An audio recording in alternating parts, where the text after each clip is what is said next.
Assalamualaikum. Today we'll be discussing about the blood supply.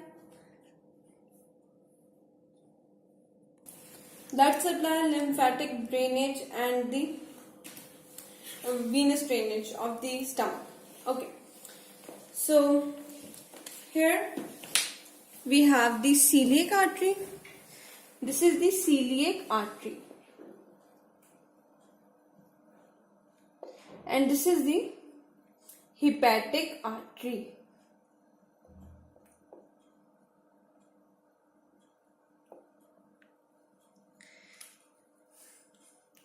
Actually, from the celiac artery will arise the left gastric artery, like this. And it will move parallel to the lesser curvature and will move upward. When it reaches the lower part of the lower 1/3 of the esophagus, it will give the esophageal branches. And the left gastric artery, this is the left gastric artery. So the left gastric artery supplies the upper part of the right side of the stomach. We know that the stomach is present on the left side of the body, but this part of the stomach which is comparatively to the right side is the right side. Okay, so the left gastric artery will be supplying the upper part of the right side of the stomach. Then on this region we will be having our right gastric artery. Right gastric artery arises from the hepatic artery and moves on the surface of the lesser curvature, and over here it supplies the lesser curvature. The right gastric artery supplies the lower part of the, below this line, lower part of the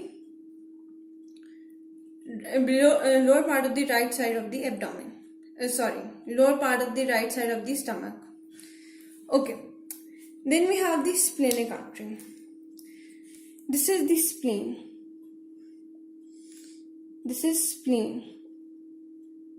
And we know that the spleen is joined with the stomach by the help of the Gastro Splenic ligament. So here will be the gastrosplenic ligament. Okay. From the hilum of the spleen arises the splenic artery and moves behind the stomach. From this splenic artery arises the short gastric artery. And the short gastric artery supplies the fundus of the stomach. Okay. From the splenic artery, another artery also arises, that is called the left gastroepiploic artery or the left gastric omentum artery. This is arising from the splenic artery, and this is the left gastric epiploic artery. It supplies most of the greater curvature of the stomach, and it is supplying over here.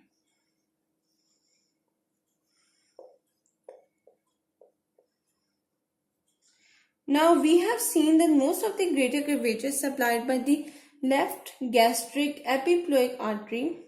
But what about the rest of the greater curvature? So the rest of the greater curvature will be supplied by the right gastric epiploic artery, and it is the branch of the gastric duodenal artery, which is the branch of the hepatic artery. So see here that this is the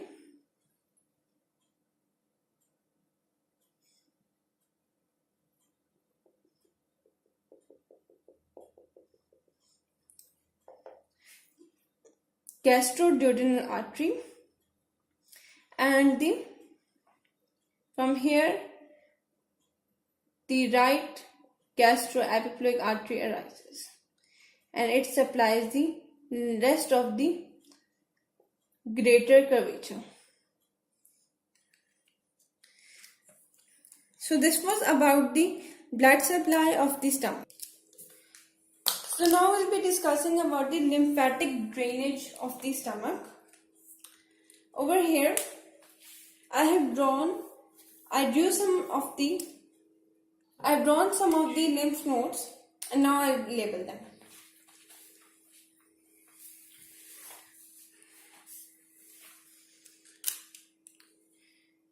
These are the left gastric nodes. These are which are closer to the lesser curvature, are the right gastric nodes. These are the celiac nodes, and these one are the hepatic nodes. They are named after the arteries, after their respective arteries. These are the gastro duodenal lymph nodes. Okay. These one are the right gastric epiploic nodes. These all are the left gastric epiploic nodes. These are the splenic nodes.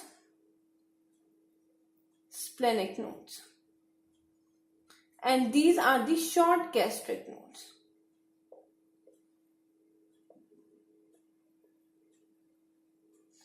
Okay, so the direction of the lymph is that it moves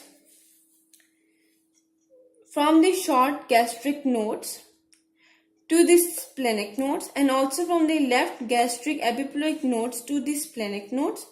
Then it moves forward towards the celiac nodes. This is the one route.